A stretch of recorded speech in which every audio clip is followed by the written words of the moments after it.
And then at the other end, when they're going to drop it off, you got to have big machines at that end to be able to handle it too, right? So it's not a simple task of these things just showing up. You want to work with it.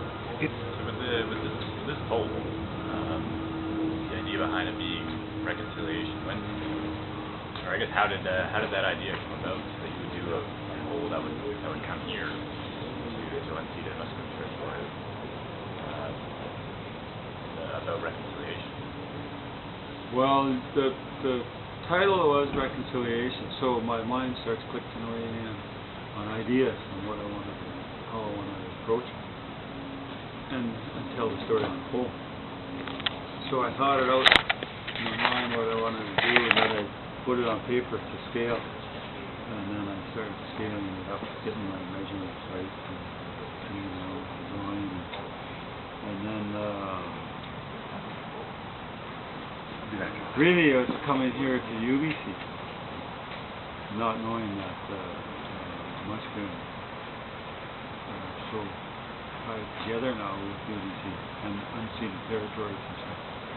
And I'm learning about it a little later, working together makes sense. So it was, the decision was to bring it to UBC. It was the guy that commissioned me to do the project, and he got UBC involved later. And pursued this project. He raised it. And so that was like a private commission?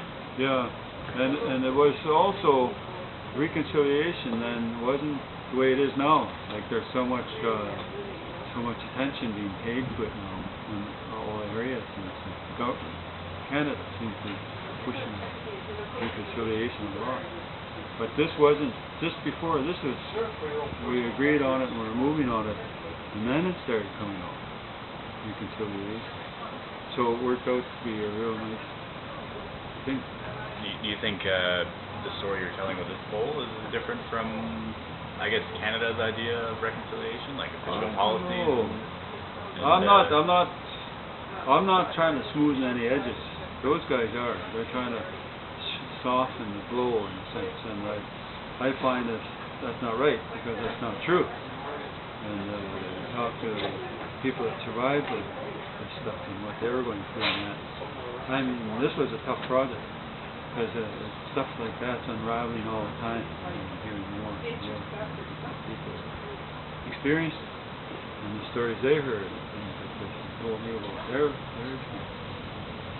And it gets tougher and tougher, and then you start realizing how this program was designed from Canada, designed this program to hurt everybody across the country. It wasn't to help, and it was to destroy and hurt, and it did. And it did a lot of damage to us, but we're here today, and we still want to move forward, and we are moving forward. It's like we want to move forward with Canada, right?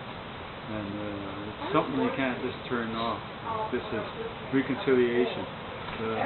So what? Canada's spending so much time on it now, they can't say, we spent enough time on it, let's move on. It doesn't work like that.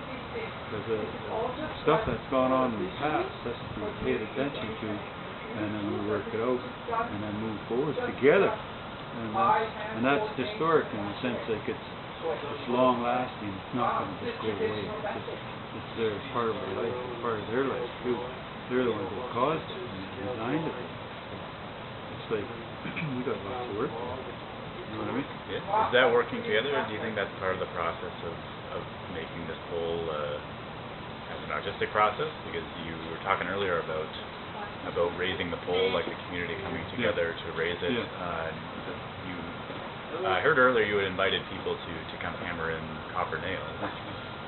Can you tell us a bit about that? Well, the copper nails, one thing I know in my mind was they weren't talking about the kids that passed away at school, or I wasn't hearing anything. And then when I did hear something, they did the mission stuff. I guess that's the records they have are showing it's over 6,000, and that's all across Canada. That's not right. And so I figured, but as the guy was handing in the report on that, he was also putting it down on the desk saying there could have been well over 10 times the amount.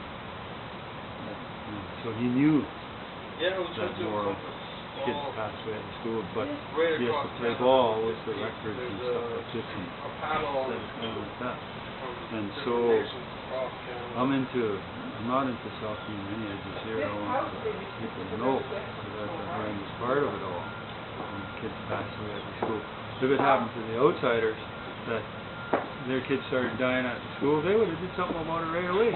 They wouldn't have let it go that bad. I mean, then we find out that, all the time I heard stories about these right from my grandfather, my great uncles, his brothers and sisters.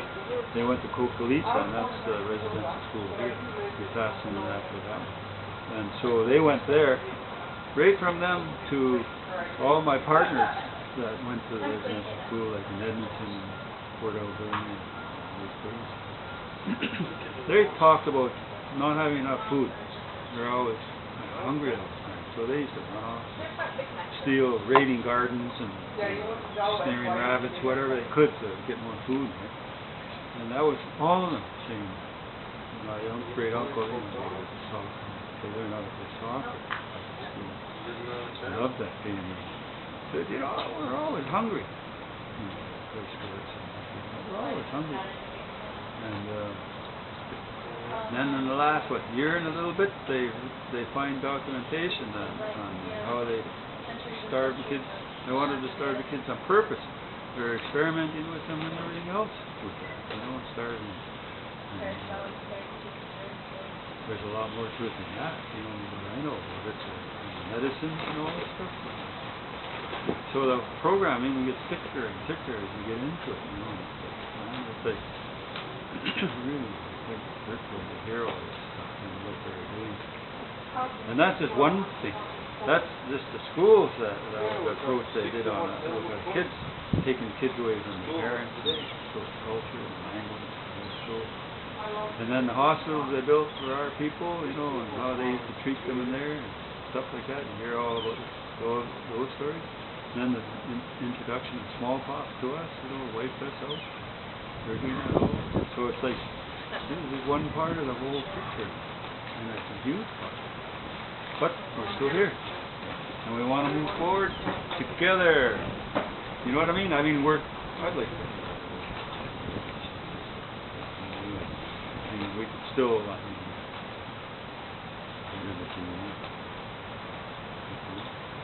good food, good air, good water.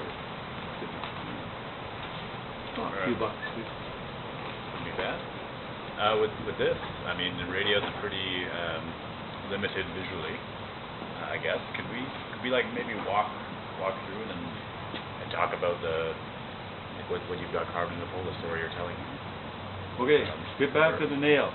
Oh yeah, the nails. You did mention that. I was getting to it. Well, I figured. But I just slipped.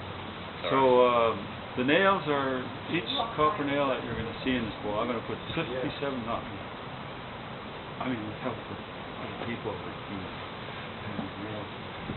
57,200 copper nails in the pole, and each nail will represent a child that passed away. There was more then. It's just all I can say is more then, so that's what the representation is. With the copper nail in the pole. In the end, the copper will help preserve the wood too. Copper has that ability, and so it won't get moss and stuff. So it will last longer. But that's the idea. So I'm asking people that come from that era, kids, youth, nailed in. It's all about that. It's all about the kids that passed away at the school. And people